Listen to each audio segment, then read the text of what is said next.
Let me show you guys what we want to talk about today. Let me show you guys what I'm going to talk about. Okay? This is what I'm going to talk about. This headline right here. This is the Twitter page of the current illegally occupying chairman of the Heads of Authority of West African States, Julius Maada of Sierra Leone. You all know is currently the chairman, even though illegal. That's if you've been following my page, my YouTube and my Facebook page, you know exactly why I say it is illegal, right? Based off of the last live that I did, I talked about the fact that we don't have the election results in Sierra Leone, the June 24th, 2023 elections. But this tweet is what I want to talk about today. You know, I'm going to pose the question to you, and I want you guys to tell me if Julius Maada is justifiable in him acting as this moral element in Africa's quagmire today. As we've seen a lot of patriots, a lot of heroes rising up across the continent of Africa to redeem the people of Africa once again. So is Julius Maada, is he justifiable in positioning himself in acting like he is the best person to speak on democracy across Africa, when even currently as the president of Sierra Leone is illegal because he does not have the elections result for the June 24th, 2023 election? So that is the fundamental question I want to pose to you guys. And that is what we're going to talk about. And what I intend to do is to give you guys, a bit of a historical perspective here too, so that we can all be on the same page, with what is actually happening, because I want to draw, your memory so that you can understand exactly my position, as to why, I'm posing a question to you all that is Julius Maada, who's currently occupying, the chair for the Heads of Authority of West African States, ECOWAS, if he is the justifiable figure to speak about coups and no coups and countering coups and thwarting coups, is he the man who is currently even involved in a constitutional coup because he lost the elections and did not hand over power? So let us come and, check into this, investigate this. Again, this is why I have my platform. Again, follow if you haven't followed so you don't miss out. This is why I have the platform, Saving Africa Uncensored. Because for people like myself, it's about making sure that the truth is out there. We want to ensure that the truth is out there. You know what you should know, and you can make a better decision out of that. Right? I'm going to share with you everything that I share with you. If you think it's not facts, then counter me. But I'm going to give you the facts because I have the evidence to prove, and then we'll take it from there. So again, I'm going to start with what is currently happening now, and then I'm going to take you guys back, down history lane so you can see exactly what we're talking about. So let me bring the screen back on here so you guys can see what we're talking about, because I want you guys to understand that if Africa today, we're seeing the rise of coup d'etats, we're seeing the rise of, military folks, wanting to, redeem their people again, I think it's best you understand why. Again, like I said in my last presentation that I did, there was an era back in the 90s leading up to the 2000s, right? Where the 80s to the 90s leading up to 2000s, especially the 80s to the early 90s, the people wanted, were tired of democracy again in Africa. People wanted to, the military to come and save them. So the people have tried democracy again over the past 20 years, at least, and they've seen that, democracy doesn't really work. And so the people want the military regime to come again, because in every African country, the constitution makes provision for the military to safeguard the achievements of their people. Every constitution in Africa, every country has that in their constitution. For the military to safeguard the achievements of the people. What is the achievements of the people? It's democracy, for one, right?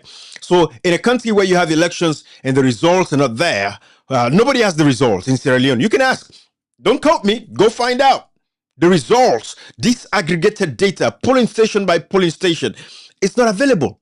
Go on the ECSL website, do your own research. So again, it is that era now where people want to, want the military to come back and save them from these treacherous and corrupt leaders. These thieves, these crooks, these old and some of them are young that have come together to stifle the progress of the people of that nation, of the continent of Africa. So the people understand this, and they are looking up to, redeemers again and saviors that would come and, redeem them from these corrupt leaders. So let me show you and answer the question why I believe Julius Maada Bio is not a competent figure to speak on democracy right now as it is. The state of democracy across Africa is not a competent figure to speak against, patriots redeeming our people in Africa. He has no moral value. He has no moral compass or competence to speak on those issues. Anything that has to do with democracy, is not qualified to speak on democracy, is not qualified to speak against coup d'etats across Africa. He lacks the moral compass, he lacks the moral competence, and he does not have the moral fortitude to speak on any of those issues as it relates to coups across Africa, or even speak about upholding democracy across Africa. He has no moral value, he has no moral compass, no moral fortitude, and that is what I want to speak to you guys about. So like I said again, let me show you guys this page right here. This is him bragging right now, right? This is December 14th as of yesterday. I'm going to play the video so you can see, but let's read this first. As chair of ECOWAS authority, I highlighted the rise in unconstitutional government changes as a major threat to regional stability at the 68th ordinary session. I reaffirmed ECOWAS' commitment to democratic governance. I called for urgent progress in establishing the ECOWAS single market, improving the trade liberalization scheme, and strengthening cross-border infrastructure. I also announced a key ECOWAS measure to lower air travel costs across West Africa starting 1 January 2026. Again, the second part of this tweet, I'm not going to focus on, I'm not going to talk about, because I don't want to distract you. I want your attention span to be focused. I'm only going to speak on this first part of the tweet. As chair of the ECOWAS authority, I highlighted the rise in unconstitutional government change as a major threat to regional stability. That is the area I want to focus on as the chair. So again, like I said, he is illegally occupying the chairmanship of the heads of authority of West Africa because he's not qualified for that position based on the fact that he lost the elections. They had to negotiate, like my friend and our leader would say, Alfred Peter Conte would say, he had to negotiate the elections, and elections should not be negotiated. The votes of the people should be what counts towards an elections. The votes of the people should be what matters as far as electing their leaders. It shouldn't be negotiated how the results of an election goes. That is a quote from Alfred Peter Conte. You can look him up. All right, in Sierra Leone. No way for us to negotiate, and that's what's happening here. In Sierra Leone, the elections was negotiated. It was not the votes of the people that determine whether Julius Maada Bio is the president of Sierra Leone. So again, based on that first line, he is illegally occupying the presidency in Sierra Leone, which means he is not qualified to be the chair of the heads of authority of ECOWAS. You can take me anywhere you want to take this. You can take me to any court of law. I'll beat that case flat out, and I'll sue you for $1 million for filing a frivolous lawsuit against me. So go ahead and do it, and I'm challenging every one of you guys watching this, and I'm telling you again that Julius Maada Bio is not qualified to be the chair of the heads of authority of ECOWAS. I can challenge that anywhere. That is what I want to show you guys. So now, let's listen to the video itself, what he's saying. I think ECOWAS, they had this 68th session as ECOWAS heads of authority. All the presidents in West Africa came together talking about they want to discourage or not, highlighting the rise of unconstitutional government changes as a major threat to regional stability. Yes, it is a major threat to regional stability because the people are looking for patriots. They're looking for saviors now. They're looking for people who's going to come and save them from the hands of these corrupt thieves and rogues that are acting as leaders across Africa. So now let's watch the video together. This is the video. Let's play this video. I'm going to start it for you guys. Your Excellency Bola Ahmed Tinubu, President of the Federal Republic of Nigeria, ably represented by the Vice President, Your Excellency Dr. Umar Aliyu Toure, President of the ECOWAS Commission, Your Excellency Mahmoud Ali Yusuf, Chairperson of the African Union, ably represented also, Your Excellency Dr. Leonardo Santos Simao, Special Representative of the UN Secretary General for West Africa and the Sahel, Excellencies, colleagues, heads of state and government, distinguished ladies and gentlemen, Today we meet at a moment when the past 50 years of regional history converge with the demand of our time. West Africa faces some of the most complex and evolving threats in its history. Terrorism, violent extremism, organized crime, and communal conflicts continue to destabilize communities and undermine development. The situation in the Sahel remains particularly grave. Instability in one nation is instability for all. No border can insulate us from violence or fragmentation. The courage of our defense and security forces deserve our utmost admiration. Yet, terrorist networks continue to exploit fragility and attempt to expand their influence. Our response must therefore be united and uncompromising.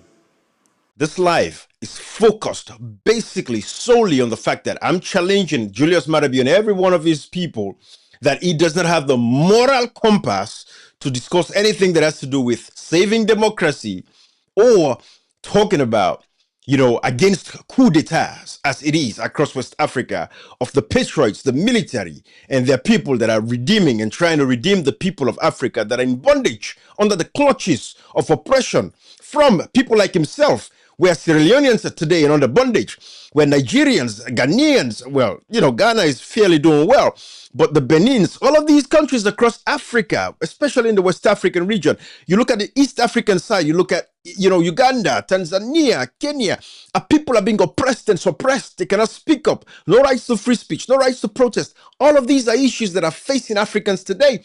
And Julius Maada, I can tell you guys, is part of the problem. In Sierra Leone, we don't have the results. But what I want to show you is, first of all, for you guys that don't know this, I want to show you, let's go back to the beginning. Who is Julius Maada? How did he come to power? I want you to listen to this, right? Let's learn so we can understand where we're coming from. And this is the reason why I say this man has no moral compass to discuss military coups across Africa. Let's listen to this. I want you guys to go, and I'm taking you back to 1992. That's how much you have to know about this man. Again, he's been involved in four military coups. Three military coups and one constitutional coup. 3 military coups, 1 constitutional coup. So listen to me, and I'm going to break it all for you. Let's watch this video together. I want you guys to listen to this. This is the story of Valentine Stresser from Sierra Leone, who at the age of 25 found himself as the newly installed leader of a nation of 4 million people and the commander-in-chief of a fractious and impoverished army. He and his cronies seized power in a military coup in 1992, and Stresser ruled for 4 years until he was deposed, as you'd have probably guessed by now, via another coup. How this 25-year-old came to be a head of state is unusual even by the experience of African dictatorships. In this episode of African Biographics, we look at Valentine Stresser's improbable rise to executive power and his sad fall into abject poverty. But again, everything I was saying in a nutshell is the fact that I'm making a case to you that this Julius Maada, this is him in 1996. This is him in 1996. When he was swearing the oath of office after he overthrew Stresser. His leader in the 1992 coup d'etat that I shared with you guys. All right. So again, this is the 1992, coup d'etat that I shared with you all. So, I hope you guys heard this. This is Stresser. This is Julius Maada's boss. This is what I want to show you guys. Okay. So this is Captain Stresser, 1992. It was the head of the coup. And this is why I say Julius Maada has no moral compass to speak about coup d'etats. All right. And this is Julius Maada when he overthrew Stresser, the previous guy that I just shown you. This is Julius Maada now, who is posing as the chairman of ECOWAS, the heads of authority of ECOWAS, posing there as this man who has the moral compass to speak about democracy. He has no moral compass to speak about democracy. This man is currently illegally occupying office, like I said earlier, and therefore he is not competent to speak about democracy under no circumstances. He's not representing us. He's not representing Sierra Leone. And he's not representing Africa to the world. I want that to be made very clear. Again, this is Strasser. I played that video for you guys. You heard that. This is Julius Maada. Let's get there. This is where I want you guys to see this. Let's listen to this. And that I will do right. And that I will do right To all manner of people. to all manner of people According to law. according to law, Without fear or favor. without fear of favor, Affection or ill will. affection, or evil. So help me. So help me God.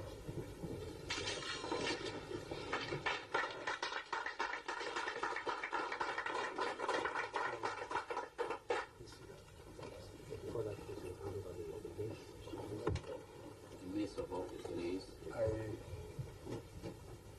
congratulate you on the assumption of the office of head of state of this beloved republic.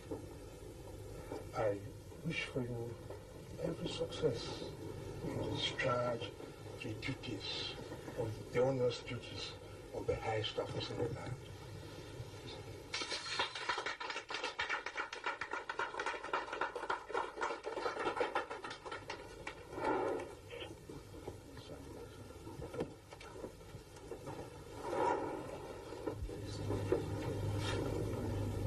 Members of Supreme Council, senior officers, ladies and gentlemen, I want to thank you all for being present here this afternoon to witness this oath taking. And I want to assure you, the Chief Justice, and the members present here and this whole country, that I will do my utmost to serve the interests of this country at this very difficult time. And in doing so, I need the support of everybody in here and every facet of this society that I have promised to serve. I thank you all.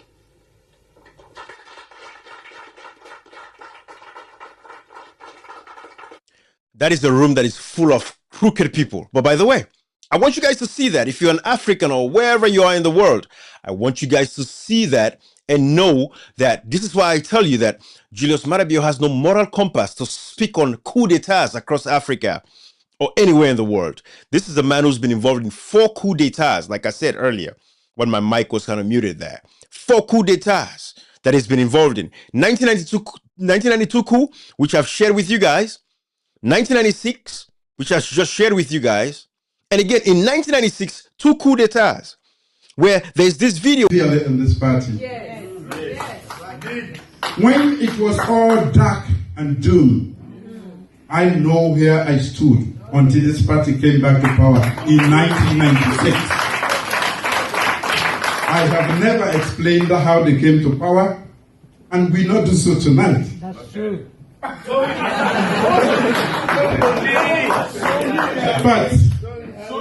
But I know that they didn't just win. We didn't just win. I wasn't a part at the time of the party. I wore green, but a different green. The way he said, because again, we had an elections in 1996. The SLPP contested. And we had the other political parties contested. That election was won by the UNPP, United National People's Party. They had a symbol of the lamp. Excuse me, the people call it unlamp. You know, the lamp, like a lantern. So that was the symbol of that political party. That was the political party that won the elections. But because Julius Maada was the one who presided over the elections, they rigged the elections. And also within that period, that 1996, that was the most that was the time we saw the most egregious infractions and crimes against the people of Sierra Leone. The cutting off of hands, short sleeve and long sleeve. Because they said, oh, you want to vote? Okay, because you want to vote, we're going to cut off your hands. This was under the reign of this man called Julius Maada. I'm not making this shit up. I'm not making this shit up. This was under this rule of this man. And you would ask me, well, how did you guys let this guy become president again after all those atrocities? Well, that's another conversation. We can go and talk about Ernest Bai Koroma, who was the president before 2018 that allowed this man to contest elections in Sierra Leone. After all the egregious infractions that this man committed, involved in the 1992 coup, as I've shown you guys. This is the 1992 coup. It was part of it. Strasser is his boss. Strasser is his boss. And he was part of the 1996. He overthrew this man, Strasser, in 1996. That's what you just watched there. And in 1996 again, it said I wore kind of green. But I knew where I stood for the SLPP to come to power. He rigged that elections as well. And he said it on camera. When somebody tells you, I know the kind of green that I wore for this party to come to power, because I want you guys to know that when I'm speaking from a place of authority and from a place of, having the facts to bear everything I say. So those were 3 coups. And now in June 2023, we had an elections in Sierra Leone. And the man subverted that, connived with the ECSL. To this day, we don't have the results of that elections in Sierra Leone. So when I speak from a place of authority. I know what I'm talking about. I'm not making shit up. All right? This is not personal. This is about protecting democracy. This is about protecting Sierra Leone's reputation. This is about protecting my people that are vulnerable today, my people that cannot speak for themselves across Africa.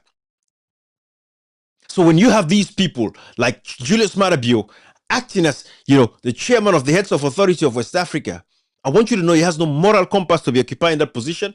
He's not qualified for that position. He has no moral fortitude to speak against coups across Africa. Let me play a video of a brother of ours who speaks about what is actually happening within ECOWAS and all this nonsense that is going on. So when you have these people like Julius Maada acting as, the chairman of the Heads of Authority of West Africa, I want you to know he has no moral compass to be occupying that position. He's not qualified for that position. He has no moral fortitude to speak against coups across Africa. Let me play a video of a brother of ours who speaks about what is actually happening within ECOWAS and all this nonsense that is going on. I want you guys to listen to this. Listen to Brother Jackson Hinkle. To get out in the streets. Is speaking about, the coup in Benin, the recent, redemption of the Benin people, how Nigeria thwarted that. And what do you make of this, Tinubu? The Nigerian armed forces are being offered help from Donald Trump. So difficult are they finding it to protect their own people from ISIS and its chapter there, Boko Haram. So the Nigerian military can be spared to go and attack their neighbor, but they can't keep peace and stop ISIS in their own country. What kind of president is that? Well, it's a good question. I mean, Tinubu has very long-standing ties in the United States. Max Blumenthal and David Hundeyin, who's the latter is a Nigerian journalist, very famous, did a brilliant piece on Tinubu in the Gray Zone. Everyone should read it, about Tinubu's ties to cocaine trafficking networks in Chicago in his earlier years. So this is the type of guy that we're dealing with, in bed with the CIA, in bed with all these drug narco trafficking units. But of course, the West backs up the real narco terrorists like Tinubu, who, as you point out, are ignoring, I would say, the assault on their sovereignty by Western-backed terrorists like Boko Haram. Also now, JNIM, another terrorist organization linked with Al-Qaeda, has also entered into Nigeria. They have been causing a lot of chaos in Mali, Burkina Faso, and Niger the past few years. And what is the goal here? Well, the goal is to try and take as many of the resource-rich regions in these countries, in particular in Nigeria, and the U.S. will cry foul. They'll say that Christians are being genocided, even though Christians and Muslims are being killed in both very high rates. Actually, far more Muslims are being killed than Christians in Nigeria. And then Eric Prince or some other private military contractor will get to send in their mercenaries to Nigeria, and they will take up all of the resource-rich land, the mineral-rich land, the gold-rich land in Nigeria, and illegally steal all of the resources. As for the question of why can't he do anything about this threat in his own country in Nigeria, but he launches all these airstrikes or these planes in Benin the moment there's a coup, there's a simple answer for that. President Macron of France gave a call to Tinubu today under the guise that there was a new offensive led by the Boko Haram terrorists in Nigeria. He made an emergency call, and apparently it wasn't about Boko Haram, because if it was, I'd imagine those fighter jets would have been used to do targeted airstrikes, hopefully on the terrorists, but instead they were used to go into violate the sovereign airspace of Benin and presumably strike the coup leaders.